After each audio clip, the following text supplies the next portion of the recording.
Pawan Kalyan Tirupati tour పై రాజకీయ దుమారం ఇంకా కొనసాగుతోంది. పర్యటన జరిగి నెల రోజులపైనే అవుతున్న కూటమి ఎమ్మెల్యేల్లో అసహనం మాత్రం తగ్గడం లేదట.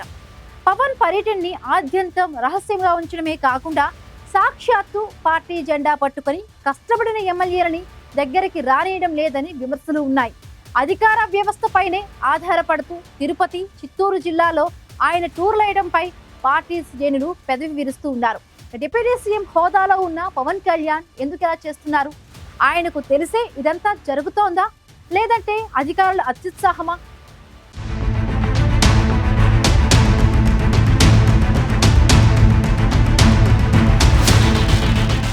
కూటమి ప్రభుత్వంతో జత కలిసిన జనసేన అధికారంలోకి వచ్చిన చంద్రబాబు, లోకేష్ స్క్రిప్టులనే నమ్ముకుందని ఇప్పటికీ YCP deputy CM Pawan target గా మాటల తోటలు పేలుస్తూ ఉంటుంది.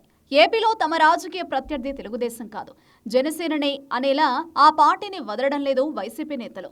నెల రోజుల క్రితం పవన్ కళ్యాణ్ తిరుపతి పర్యటనని ఆద్యంతం రహస్యంగా ఉంచడం, 2-3 సార్లు స్కెడ్యూల్ ఎందుకు మార్చాల్సి వచ్చిందని ప్రశ్నిస్తోంది వైసీపీ.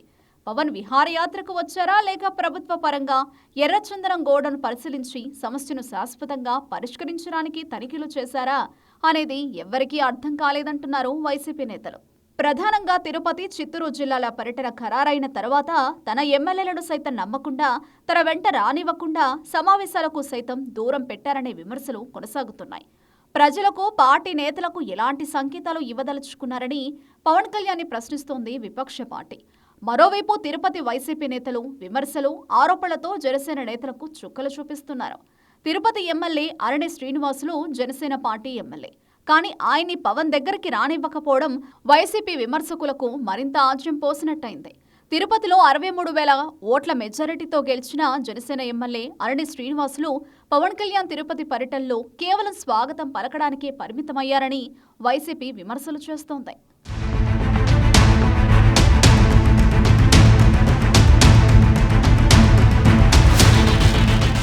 పవన్ కళ్యాణ్ నెల రోజుల క్రితం మామండూరు ప్రాంతంలోని అటవీ ప్రాంతంలో సుమారు 4 కిలోమీటర్లు అటవీ ప్రాంతంలో ప్రకృతిని ఆస్వాదించారు. అంతేకాకుండా ఎర్రచందనం స్మగ్లర్లు ఏ ప్రాంతాల్లో తిరిగారు, ఎక్కడెక్కడ మాటు వేశారో అన్న వివరాలను ఫారెస్ట్ అధికారులను అడిగి తెలుసుకున్నారు.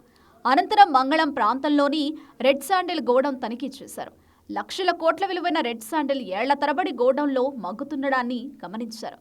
ప్రభుత్వం రెడ్ శాండిల్ విక్రయిస్తే వచ్చే ఆదాయాన్ని సంక్షేమ పథకాలకు ఖర్చు చేయొచ్చనే విషయం డిప్యూటీ సీఎంకి తెలియంది కాదు.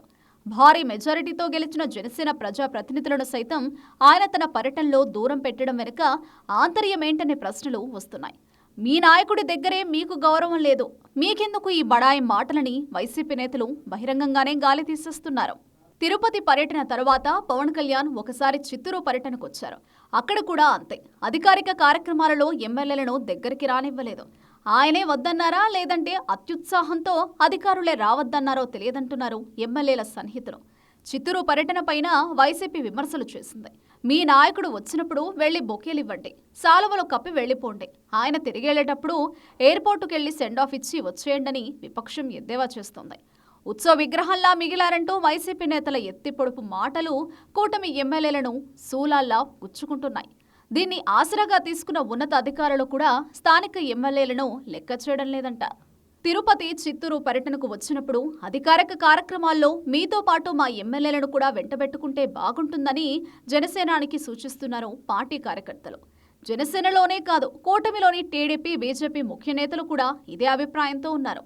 వైసీపీకి అవకాశం ఇస్తున్నామని ఆవేదనతో ఉన్నారంతా. మరి పవన్ నెక్స్ట్ టూర్లో కూడా సేమ్ సీన్ రిపీట్ అవుతుందా? ఈసారైనా ఎమ్మెల్యేలను కలుపుకుని వెళతారో లేదో చెప్పలేం, చూడాల్సిందే.